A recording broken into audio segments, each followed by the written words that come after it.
Saudara, kita perlu kuat dan teguh pada akhir zaman. Akhir zaman terjadi banyak goncangan-goncangan.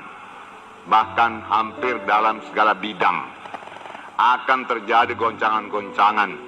Bahkan sudah terjadi goncangan-goncangan. Sudah mulai goncangan-goncangan. Sekarang saja saudara, kita lihat goncangan dalam bidang ekonomi. Saudara, sudah terjadi goncangan dalam bidang keuangan, krisis moneter, dan lain sebagainya. Saudara, tetapi satu lagi, setan mau menggoncang dalam keluarga juga. Berhati-hatilah. Saudara, jangan beri tempat kepada setan dalam keluarga saudara. Karena itu termasuk dalam rencana setan. Tetapi sepanjang kita berlaku sebagaimana saya katakan tadi, berurat berakar pada firman Tuhan dan berdasar pada firman Tuhan, dan pandangan kita dalam kita tujukan kepada pahala yang kekal di sorga, saudaraku, maka rencana setan tersebut bisa digagalkan. Amin. Pada akhir zaman kita meningkatkan pelayanan kita. Tidak bisa biasa-biasa saja, saudaraku. Tidak bisa. Tingkatkan pelayanan kita, ya, supaya kita layani jiwa-jiwa itu sepenuhnya, ya, sehingga mereka betul-betul menerima kuasa Tuhan dalam hidupnya. Kalau dia sakit, doakan sampai pertolongan Tuhan jadi kepadanya. Kalau dia terikat, doakan sampai dia bebas. Amin. Jangan asal siap saja, jangan. Kasih Tuhan harus memenuhkan saudara. Segala pelayanan harus dilaksanakan dengan kasih Tuhan dan dengan kekuatan yang dianugerahkan Tuhan kepada saudara. Jangan seorang pun bersandar kepada kekuatannya sendiri, tapi dia bersandar pada kuasa Roh Kudus yang melengkapi dia untuk mengerjakan pekerjaan Tuhan. Amin. Dan Tuhan akan meneguhkan pelayanan saudara dengan kesembuhan, dengan kebebasan, dengan jiwa-jiwa yang selamat, jiwa-jiwa yang berubah, dan yang kemudian perlu diteguhkan terus, sehingga pengikutan jiwa-jiwa tersebut, termasuk juga pengikutan saudara sekalian, ya, tidak lagi bergantung atas berkat-berkat Tuhan. Itu dangkal sekali. Saya mau mengikut Tuhan kalau saya diberkati Tuhan. Saya mau mengikut Tuhan karena saya sudah sembuh daripada penyakit saya. Saya mau diberkati Tuhan karena bisnis saya diberkati Tuhan.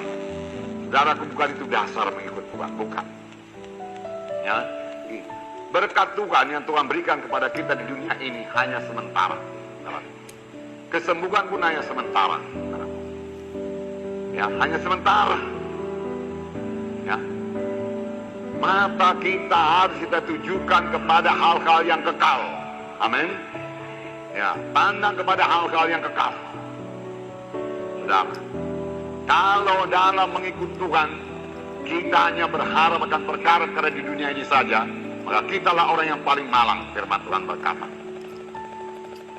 Itu 1 Korintus 15 ayat 19 kalau saya tidak salah. Saudaraku, yaitu yang menginginkan, ya, barang-barang materi dunia ini supaya saya mengikut Tuhan, supaya saya keberkatan, ya, saya mengikut Tuhan supaya saya sembuh, ya, saya mengikut Tuhan, ya, karena memang sudah nggak tahan lagi serangan-serangan setan, ya. Kalau dia perlu dibebaskan. Kalau sekedar itu aja tujuan kita, saudaraku, kita adalah orang yang paling malang di dalam dunia ini. Amin. Oleh sebab itu tujukan pandangan kita kepada pahala-pahala yang kekal yang sudah menanti kita. Pada akhir zaman itu saja yang bisa memegang saudara teguh dalam Tuhan. Ya, karena goncangan akan bertambah hebat pada akhir zaman ini, saudaraku. Kalau pandangan kita hanya sekedar, saudaraku, di dunia ini saja, saudara, kita akan gugur daripada iman. Dan firman Tuhan sudah memperingatkan lebih dahulu, pada akhir zaman akan banyak orang-orang pilihan yang jatuh daripada iman. Hendaklah mata kita, mata rohani kita, memandang kepada hal-hal yang kekal. Paulus berkata, aku mengarahkan diriku ke hadapan kepada panggilan Tuhan, mahkota kemuliaan yang sudah tersedia bagiku. Dan tidak ada yang dapat memisahkan dia dengan kasih Kristus. Amin. Haleluya, saudara. Nah, puji Tuhan. Saudaraku yang kekasih dalam nama Yesus, dalam Ibrani 11 ayat 24 sampai 26. Karena iman, maka Musa setelah dewasa menolak disebut anak putri Firaun. Karena yang lebih suka menderita sengsara dengan umat Allah daripada untuk sementara menikmati kesenangan dari dosa. Ia menganggap penghinaan karena Kristus sebagai kekayaan yang lebih besar daripada semua harta Mesir, sebab pandangannya diarahkan kepada upah. Karena iman, maka ia telah meninggalkan Mesir dengan tidak takut akan murka raja. Ia bertahan sama seperti ia melihat apa yang tidak kelihatan. Ini penting sekali, saudara. Dia melihat apa yang tidak kelihatan. Oleh mata badani manusia tidak kelihatan, tetapi Musa melihat. Inilah kelebihan Musa. Apakah kita melihat apa yang tidak kelihatan?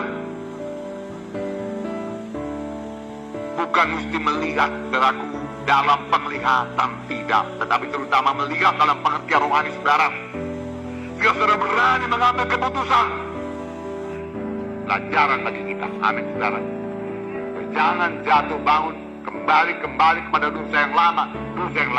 Belajarlah daripada Musa yang dipakai Tuhan luar biasa.